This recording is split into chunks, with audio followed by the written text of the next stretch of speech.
My spouse Thomas and I have been together for almost 7 years. We are fairly happy in our marriage. However, there is usually some dispute with my husband's parents. Unfortunately, my mother-in-law Carol has harbored bad thoughts toward me since the day we got engaged. John was sweet, but he let Carol walk all over him and stayed to himself. My husband comes from a wealthier family than I do, and my mother-in-law has always used this as a reason to despise me. She acted as if my being from a middle-class family was inherently incorrect. She'd make comments about my appearance, clothing, and shoes. I admit I wasn't self-conscious previously, but I always dressed correctly no matter who I was meeting. However, it was never enough, and as a result of her constant comments, I began to buy costly clothes expressly for occasions when I had to meet her, so she wouldn't look at me with pity. On one occasion, I donned a white shirt that Carol had seen me wear a month before, and she instantly commented on how I was duplicating my clothes, and that well-off people do not do this. She grimaced, realizing how awful it was. My husband tried to stop her, but Carol would make nasty statements in front of everyone, leaving me red-faced and embarrassed. She'd even compel me to go shopping with her and buy me stuff I didn't want to wear. However, I would accept her gestures and express my heartfelt gratitude. I always tried to maintain a positive relationship with them because I imagined she would ultimately warm up to me. But then things began to escalate, and the conditional nature of their generosity became clear. While we were still dating for less than a year, I landed a position at a great company that allowed me to drastically improve my lifestyle. Thomas was overjoyed for me, but when my mother-in-law found out, she was upset. She began calling and texting me, demanding to know how much I was earning because, according to her, ladies in their family should always make less than their male counterparts. I was irritated and told her that I was guaranteed to earn more than my husband in the long term because I work in biotechnology, which is extremely profitable. Carol then told me that I could perform this job if I wanted, but that if I married Thomas, I would have to leave so that other family members wouldn't talk about Thomas's inability to provide. This made me giggle because it wasn't the 1950s anymore, and Thomas had never complained about my job or salary. I decided to tell Thomas about how his mother was making me uncomfortable. He was furious because she was contacting me and texting me about everything. I'm not sure what he said to Carol, but she called me screaming and crying about how I was attempting to force a hole between her and her kid, and how I was the devil incarnate. She told me that she would never let Thomas marry a woman like me, and that I should leave him. I ended the call and blocked her because I was getting tired of her toxic conduct. This was the first major red flag. Of course, Thomas and I never broke up, but it made me think about the type of mother he had. I couldn't entirely break off Carol throughout the years since Thomas was asked to various family gatherings, and I had to accompany him. Carol would utterly ignore me and pretend I didn't exist. For example, if we entered Thomas's cousin's birthday party, everyone would greet us. Carol would hurry to hug Thomas and ask him about his day. If Thomas tried to draw me into the conversation, she would look around with boredom and immediately shift the subject. The one pattern I noticed was that she would always bring up her health difficulties and remind Thomas about how she was becoming old and fragile, and how one day she may just die, so he needed to take better care of her, even though she had no health difficulties and was physically okay. It was strange how she would manipulate her own son in order to gain emotional appeal and attention from him. When Thomas proposed to me after years of dating, he invited everyone to our engagement party. My parents and grandparents were overjoyed for us, but I cannot say the same about my husband's parents. Carol arrived at our celebration with a scowl on her face, which worsened when she saw the ring on my hand. She began to tell Thomas how disrespectful it was of him to purchase me a larger ring than the one she received from John. John tried to stop her, pleading with her not to make a scene, but Carol said that her son could not do anything for her, but was doing everything for this unfortunate girl. This irritated me, so I told her that if she could not respect me, she should leave. Carol was stunned to hear this, but I knew I couldn't allow her to spoil the happiest day of my life, especially in front of my entire family. John led her out as she yelled for Thomas, who had my back. Carol later called to apologize to Thomas, claiming she was inebriated,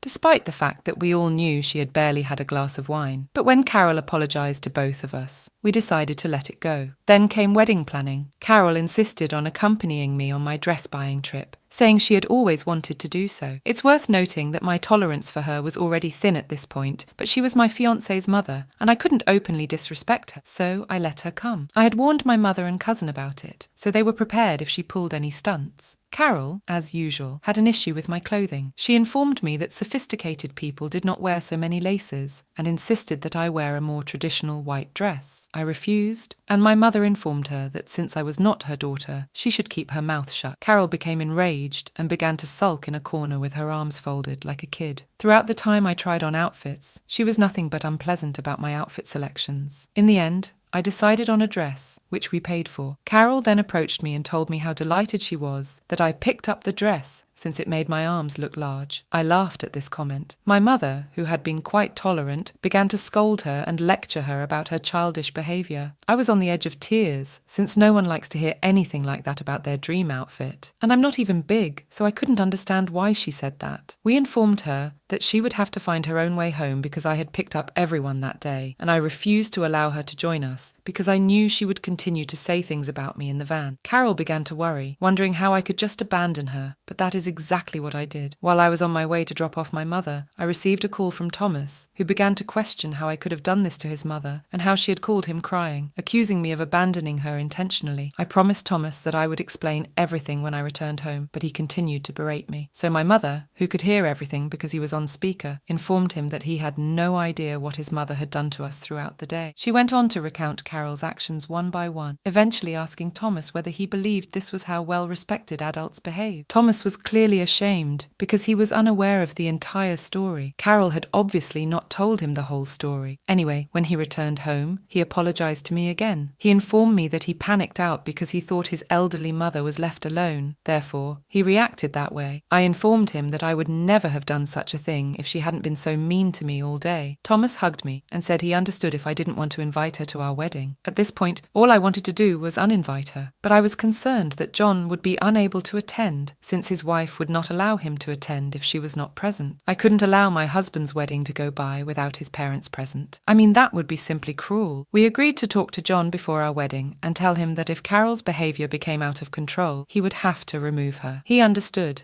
and informed us that he was aware of what we were going through. I felt awful for him since he had to deal with her all the time. Carol was remarkably well behaved throughout the wedding. She kept talking to everyone about how lavish our celebration was, as if she had paid for everything. It was entirely my and my husband's wedding fund, but his family felt that because he came from a wealthy family, and Carol was always bragging about it, she and John had paid for our wedding. However, during the wedding toast, John made it plain that they had paid nothing and that everything was due to our hard work. He also expressed his pride in having an accomplished daughter-in-law, and he had no idea his son could ultimately lock down someone as intelligent as me. Later, guests congratulated us as they were shocked that we could do it all by ourselves. Carol's face turned sour and she was clearly angry at John. My father and I spent some time dancing during the father-daughter dance. Everyone applauded. Thomas was ready to take over when Carol rushed in and declared she needed to be the first woman to dance with her baby son before any other lady. Thomas complied, and they danced. Later, at the ceremony, Carol approached me and congratulated me. I politely smiled when she abruptly said, "I was wrong. I don't think your arms look that fat in this dress." And then she walked away as if nothing had happened. It truly irritated me, but I didn't want her rude remarks to ruin my lovely day. Everyone had a terrific time, and we danced all night, possibly drinking too much. When I awoke the next day, Carol had left me several messages. Imagine my surprise when I looked through the texts and discovered that she had written about how I had embarrassed her all night and how I needed to improve if I wanted to be a member of her family. I was a little hungover, yet I recalled everything throughout the night. Just in case, I contacted my parents to see if I'd said or done anything embarrassing, and they said no, I hadn't, and everyone was having a fantastic time. When my husband woke up, I showed him all of the texts, and he instructed me to disregard them. I felt skeptical and asked him to explain what Carol meant. This is when Thomas confessed that Carol would approach him during the night and inform him that I was having too much fun, even if I was only dancing with my cousins. She would tell Thomas that now that we were married, he needed to handle me because I was like a wild horse. Thomas said all of this playfully, telling me that he disregarded her comments before and that I should ignore them now. However, I was insulted that she could imply such a thing while I was dancing with my own family members at my wedding reception. She had no right to talk about me like that. I wanted to confront her right away, but Thomas and I were about to go on our honeymoon, so I put it on hold. Our honeymoon was fantastic, and we had so much fun. Carol called me the day we returned from our honeymoon and began to politely inquire about how everything went. This was strange, because she rarely calls me. I told her how I didn't appreciate what she said about me to Thomas on the night of our wedding, and she swiftly dismissed it, claiming she didn't mean any damage. Then she started inquiring about our honeymoon and how much alone time we had. I begged her to be honest with me, because I didn't think our honeymoon was any of her concern. But Carol began to say that she only wanted to know if she was going to be a grandma soon. I nearly choked when I heard that for two reasons. The first reason is that I had just married in less than a week, and she wanted me to become a breeding mule in order to fulfill her ambition of becoming a grandmother. Second, Thomas and I never wanted children. We had talked about this for a long time before we became serious, and our opinions had never altered. We didn't want to raise children, but we had nothing against them. This is something we had never explicitly informed our parents about, because at the end of the day, it is our own business. I kept my lips shut, as Carol told me that I needed to get pregnant as soon as possible, since my biological clock was ticking, and these were my prime baby-making years. I was cringing so hard hearing her say this, until she went one step further. She began to advise that my husband and I should stop using condoms, which was highly improper. I immediately shut her off and told her that I was finished with this conversation. When I informed Thomas about it, he was outraged. He quickly called her to tell her what was on his mind, and he openly admitted to her that we didn't want children. Carol reacted just as we expected. She shouted and raged on the phone, acting as if we had killed her dog or something. She began to threaten that if he did not give her a grandchild, she would not leave anything in her will, to which Thomas chuckled and informed her that she had no assets because she and John had a prenuptial agreement, so she could not give him anything. Carol then screamed at me, claiming that it was all my responsibility and that, as a woman, my sole job was to give my husband a kid, which I couldn't even do. She began to use phrases like faulty, which were really distressing to hear. Thomas implored her to stop, but she continued to trash me and tell me how we had ruined her lifelong ambition, and that if we didn't want children, why the hell did we ever marry? Hearing this, Thomas eventually set his foot down. He informed her he was done and she needed to stop talking. He told her that she could no longer speak to me in that manner, and that because she had continued to insult me for so many years, he was done with her. Carol attempted to backtrack,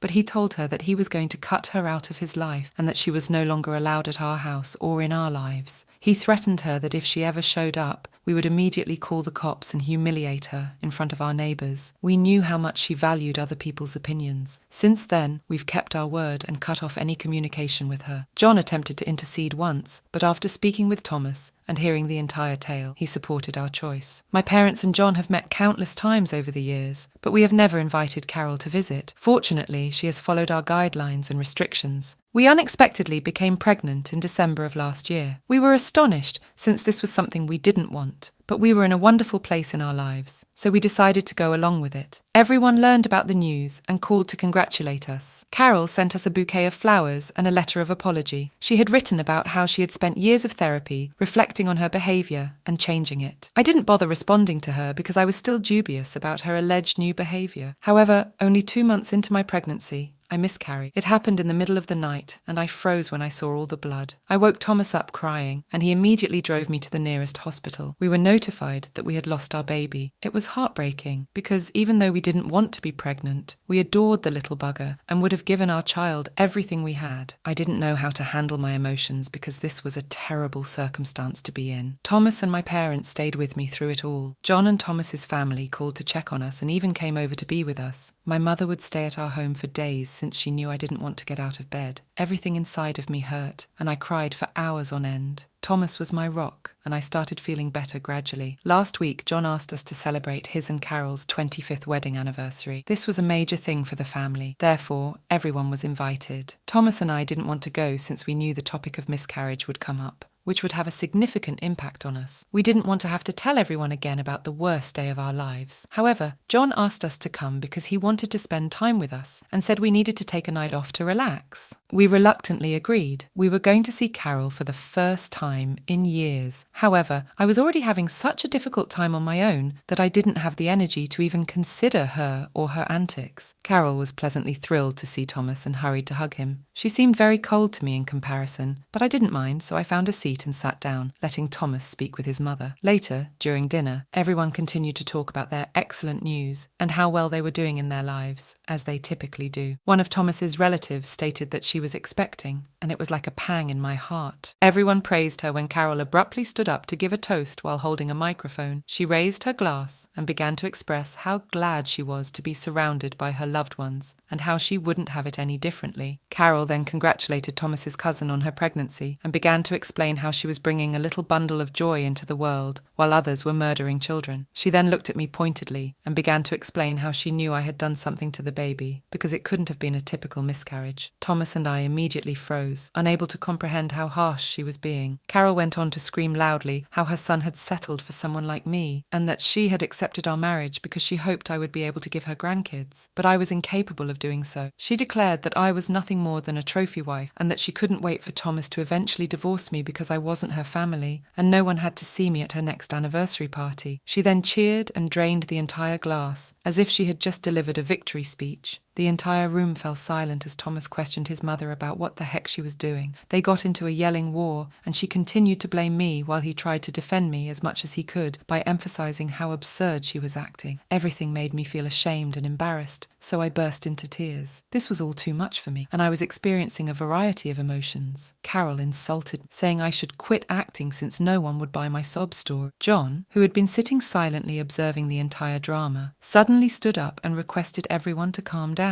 He explained that he needed to express something vital to get it off his chest. He took the microphone and stated that he had suffered for 25 years and that today had finally made him realize that he was done with it all. He looked at Carol, who looked at him perplexed, and said that there would be no wedding anniversary next year since he did not want to be married to her anymore. She appeared to have been smacked on the face with a brick wall. John went on to say that he had been married to a lady like her for all these years because he wanted my husband to set a good example and didn't want to split up the family. However, after witnessing Carol's antics over the years and how she continues to injure people, he has realized that he is too old to go through with it. Carol was taken aback when John told the guests that they could eat as much as they wanted, but that he was going out for a drink. He removed his suit and tie as he exited the wedding. Carol began yelling at him to come back, but he ignored her. She then yelled at me, saying that I wrecked everything no matter what, but Thomas informed her that it was all her fault, and he was relieved that his father was finally leaving her. Carol may have been hurt because she became quiet and informed everyone that she was also going. Some of the guests approached me and inquired about my well-being since they were concerned. Thomas's pregnant cousin came and hugged me. Since the incident, John has been with her. He has refused to return, despite Carol's hundreds of calls. He informed us that he would be speaking with a divorce lawyer. I feel extremely bad because I feel accountable for everything. Am I responsible for John's divorce from my husband's mother? Please give me only your honest opinions. Update 1. I didn't anticipate this post to go viral when I published it. It's mind-boggling how many individuals have told me about their toxic mills. I can't comprehend why a parent would ever act like this. Also, please don't criticize my husband. He has always been a strong advocate for me. It's not easy to have an overbearing, controlling, or poisonous parent. I was fortunate to grow up with loving parents, but he was not. Clearly, he grew up believing her behavior was normal and has done all possible to protect me. Finally, I'd like to thank everyone who shared their personal experiences with miscarriage. I am really sorry for everyone who has been through this. I hate to admit it, but I feel so guilty since it was my responsibility to safeguard the kid, and I did everything I could, but I still feel like I failed even though it was not my fault. You're right, I need to see a therapist about it. I will also join forums where other mothers who have experienced this tragedy can be recognized and understood. Update 2. John has finally served Carol's divorce papers. It has been 2 months since my previous report, and John is still with us. He is an excellent house guest. I can understand where my spouse gets his sense of humor. John really enjoys cooking, so sometimes when I get home from work, he already has food on the table. Carol was quite fortunate to have him, and I'm not sure why she allowed herself to lose such a valuable asset. John and Thomas went to serve her divorce papers, but she refused to look at them. Thomas has told me that she raged at them, claiming that they had no right to cut her off, and that she said all of this about me because she only wanted the best for our family. Thomas ignored her and helped John pack his belongings. Carol became enraged and began to toss objects on the ground while cursing and screaming. John threatened to contact the police because it was technically his home. She stopped talking after hearing this, since she realized she had nowhere else to go. After the party, no one contacted her except to tell her what a jerk she was. Everyone knew she was lying about me being a trophy wife since I earned a lot of money, and they understood my anguish from the miscarriage. Clearly, they had all laid it on Carol, telling her that they didn't want to be around someone as unstable as her. Because of her own shenanigans, she had lost all of her relatives and friends. She has begged John, but he clearly does not want anything to do with. My parents spoke with Carol after hearing what she did to me, and they would would not hesitate to take legal action against her for harassing and defaming me publicly. My mother is not the silent sort, and she told her just what she thought. Knowing my parents, I know they will not hesitate to follow through on their words and take her to court, so I hope she stays away from me. Update 3. Thank you to everyone who has supported me throughout this trip. It's been 8 months since I last updated. I wanted to let you know that John is now a free man. He and Carol had a prenuptial agreement, so she couldn't take anything that wasn't hers. He promised to give her the entire balance of their joint account and let her keep the car. She was enraged